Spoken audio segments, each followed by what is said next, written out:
I've been listening to Barry, since I turned professional, and I've been just like a sponge soaking up all the information. I listen, and obviously he's got so much knowledge, and he's been in the game for such a long time. I just need to take it all in. And his son Shane as well, who's younger than me, which is a strange sort of combination for the coach to be younger than the fighter. But Shane is an amazing trainer, and you'll see here later on in the pause just how good he is. But to be getting the information from both guys, it's been great, and I feel like it's benefited me. Ireland's Carl Frampton challenges WBA featherweight world champion Leo Santa Cruz.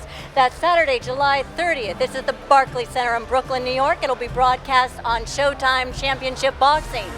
And returning to the ring is Paulie Malignaggi, who will be facing Brooklyn veteran Gabriel Bracero. With us, Barry McGuigan, you are a superstar in Ireland. All my Facebook friends are so excited. Now tell me a little bit about training Carl Frampton. Well, I'm his manager. My son, who's just over there, he trains him, and I manage him. And I'm in the gym every day with him, or as often as I can be. We've got a couple of other fighters here on the undercards. We've got Josh Taylor, outstanding world-rated 140-pounder. And we got our 160-pounder Conrad Cummings, who's also on the undercard. Sensational talent as well. So we have a very exciting couple of months ahead of us. And my son, of course, trains David Hay as well, and he also trains George Groves. So we're flat out at the moment, very busy. And it's great to be in New York. The Big Apple is really a fantastic place. Crowded the gym. I was in Gleason's when it was at the old address back in the 80s, so I know what it's like. I know Bruce and I go back a long way, Bruce Silverglade, and it's great to be back here. And tell us a little bit about the manager relationship with the fighter. I think that you, at some point in your career, sort of fought for that relationship, or a better relationship. Well, yeah, I mean, it's interesting. I don't want to go back into that sort of mire of legalities, but nevertheless, I fell out fairly substantially with my ex-manager, Barney Eastwood, but we have a phenomenal relationship with Carl Frampton, former world super bantamweight, two weight division, let me get that right, IBF and WBA super bantamweight champion. So we've got a great relationship. He's been with me since 2009. My son trains him, I manage him, my boys promote him, and we have a great relationship with him. But I have always fought. I started the Professional Boxers Association in 1993 with the purpose of helping these guys get more control in their career, encouraging them to do other things outside boxing, invest in time and in a potential career after boxing, etc., etc. So I've tried to be sensible and prudent and get them to pitch forward and look about what's going to happen after the game is over. But we're glad to say we've got a stable of great fighters. Very excited about being here. This is a great fight for Carl Frampton against Leo Santa Cruz for the WBA super featherweight title. So we're very much looking forward to that. Frampton is in phenomenal condition, and we're pretty confident he's going to do the business. One of the questions all my Facebook friends from Ireland wanted to know is why didn't he face Rigo? The Rigo is not a draw. He didn't bring any television to the table. He's negative, fights on the back foot. Carl likes guys that come and have a fight with him. So there's 100 reasons why we didn't fight Rigo.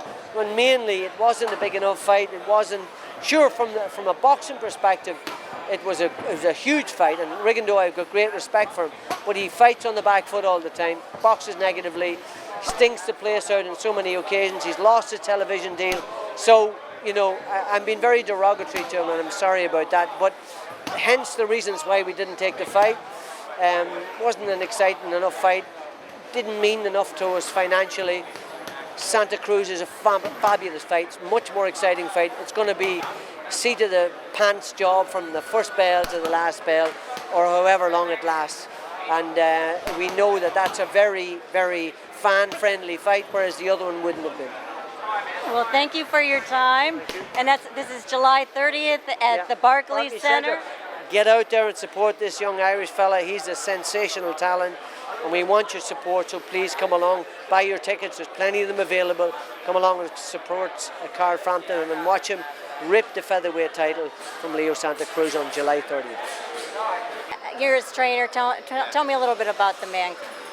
Yeah, he's a phenomenal fighter. I've been working with Carl. We were amateurs together, so we boxed in a couple of tournaments together and got friendly from then. So my dad started managing him and taking him on, and I started training him about 6.5 years ago. So it's been a great journey so far. To be out here in Brooklyn headlining the show is phenomenal. So we're really happy, and I think this could be his best performance. This could be his career best performance. Leo Santa Cruz is stars make fights, and the two of those stars are going to gel and make a super fight.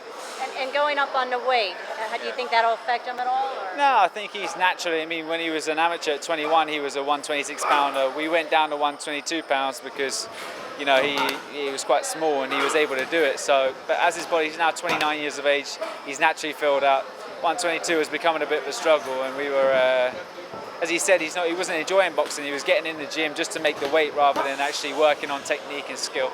And this camp for me has been a lot more enjoyable than the last ones at 122 because he's not as grumpy. And talk about work rate. Work rate, yeah, he works non-stop. I mean, we've been going 25, 30 minutes. But his engine's phenomenal, but that's something that Leo Santa Cruz has got as well. He's a great engine. So the two of those guys are going to be meeting head on, and they both punch hard.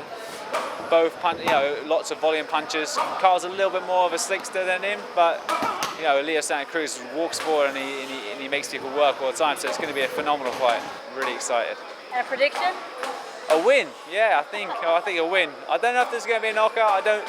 I think they're two very skillful guys. I don't think either of them will get the knockout. But I think Carl's got the better boxing ability and better all-rounder. So I think we're going to win this one. And I'm Kristal Hart reporting from Gleason's Gym here in Brooklyn, New York. Hope you've enjoyed the show. Thanks for watching, and we'll see you at the fights.